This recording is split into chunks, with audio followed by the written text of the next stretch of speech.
Hi, there are main two ways to end the chorus when you take a solo. The first one is to make an enclosure, and the second one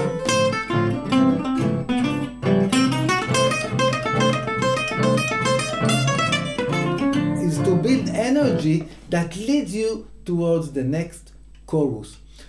The two options use diminished arpeggios, but two different diminished arpeggios. And today in this video I'm going to show you the first option when you create an enclosure. In the next video you learn how to build the energy that leads you towards the next chorus. Most of the songs ends with a 2-5-1 chord progression, so you can also take this lesson as a lesson on the 2-5-1 chord progression. I don't like to look at it that way, because when I take a solo, I try to think on my solo as a composition that has a structure, as a story that I tell, which is a beginning, a middle part, a climax, and an ending. So in my eyes today we are talking about the endings of your choruses, but if you like, you can take it as a 2-5-1 lesson as well. The chord progression is a 2-5-1, D minor, G7 and C. Simple. And the tools that we are going to use to build the ending is the triad of the C, of the first degree C, and a diminished over the dominant. The diminished is B diminished. So here is the phrase that I played. It's a C triad from the third string, 5-5-3. And then a diminished arpeggio, B diminished arpeggio. I start on the first string on the 4th fret, so I have 4th fret on the first string, 6 and 3 on the 2nd string, and B on the 4th string on the 3rd string, 4, 6, 3, 4, resolving to 1, to the C, and all together.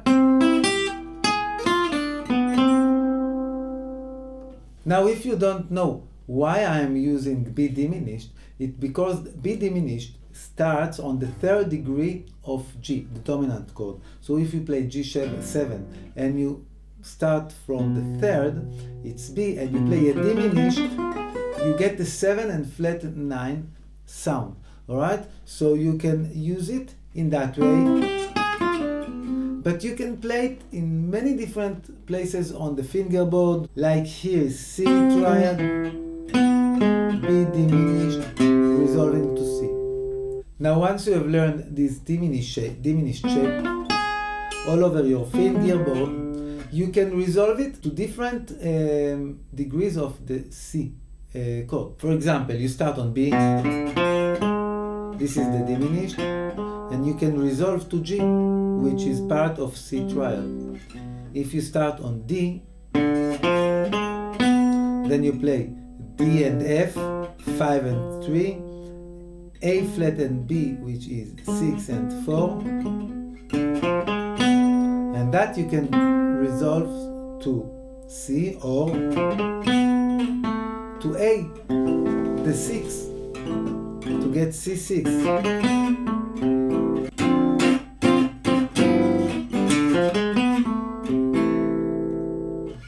You can start on F, on the 4th string, on the 3rd fret. Alright, and you play the diminished from F, and then you can resolve it to E, the 3rd.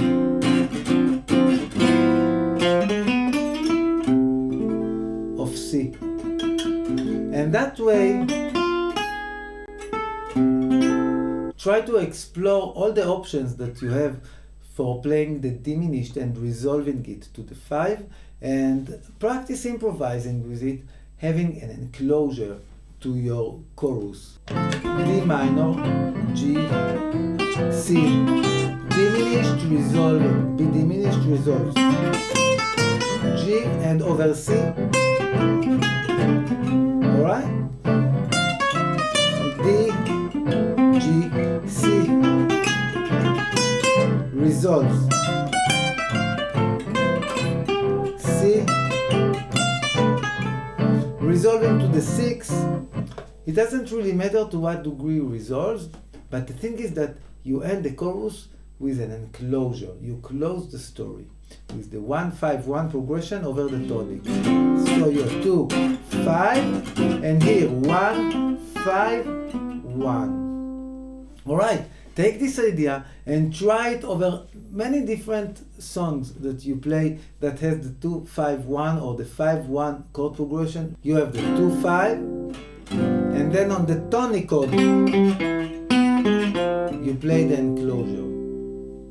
Maybe I'll try to demonstrate it over a song. Let's take a simple All of Me. So let's take it from the ending.